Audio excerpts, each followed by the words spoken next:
5ই আগস্টের ছাত্র জনতার অভ্যুত্থানে দেশ ছেড়ে ভারত চলে যান আওয়ামী লীগ সভাপতি শেখ হাসিনা। এ দিনটি দলটির প্রায় সব নেতাকর্মী আত্মগোপনে চলে যান। জীবন রক্ষায় সেনানিবাসে আশ্রয় নিয়েছিলেন অনেক নেতা। কিন্তু তখন বড় জিজ্ঞাসা ছিল, আওয়ামী লীগ সাধারণ সম্পাদক ওবায়দুল কাদের কোথায় আছেন? তিনি দেশে না বিদেশে? এমন প্রশ্ন ছিল রাজনৈতিক মহলে। সময়ে সময়ে তাকে নিয়ে নানান গুজব ও গুঞ্জন ছড়িয়েছে বাতাসে। বিভিন্ন সূত্রের তথ্য অনুযায়ী গণ অভ্যুত্থানের পর 3 মাস 5 দিন তিনি দেশেই ছিলেন। এই সময়ে তিনি নিরাপদেই ছিলেন। দলের সভাপতির মতো তিনিও ভারতে আশ্রয় নেওয়ার চেষ্টা করেছেন। এই সময়ে যোগাযোগের চেষ্টা করেছেন দলীয় সভাপতির সঙ্গে, সেখান থেকে সাড়া মেলেনি। সূত্রের দাবি, বৈষম্য বিরোধী আন্দোলন নিয়ে ওবায়দুল কাদেরের দেয়া বক্তব্যে যার পরনে বিরক্ত ছিলেন দলের সভাপতি।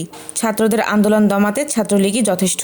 ওবায়দুল কাদেরের এমন বক্তব্যেই আন্দোলনে আগুনে ঘি ঢেলে দিয়েছিল বলেই দলটির নেতারা মনে করছেন যে আন্দোলনের জেরে শেখ হাসিনার সরকারকে এক বিধ্বংসী পরিণতি দেখতে হয়েছে। গত 8ই নভেম্বর ওবায়দুল কাদের শিলং হয়ে ভারতের কলকাতায় পৌঁছান। খবর রয়েছে তিনি এক বিশেষ স্থানে আয়েসেই দিন কাটাচ্ছিলেন। তবে কিভাবে দেশ ছাড়বেন তার ফন্দি ফকির করছিলেন। সবুজ সংকেত আসার পর সড়ক পথে তিনি বিশেষ ব্যবস্থায় ভারতের মেঘালয়ের রাজধানী শিলং পৌঁছান। সেখান থেকে যান কলকাতা।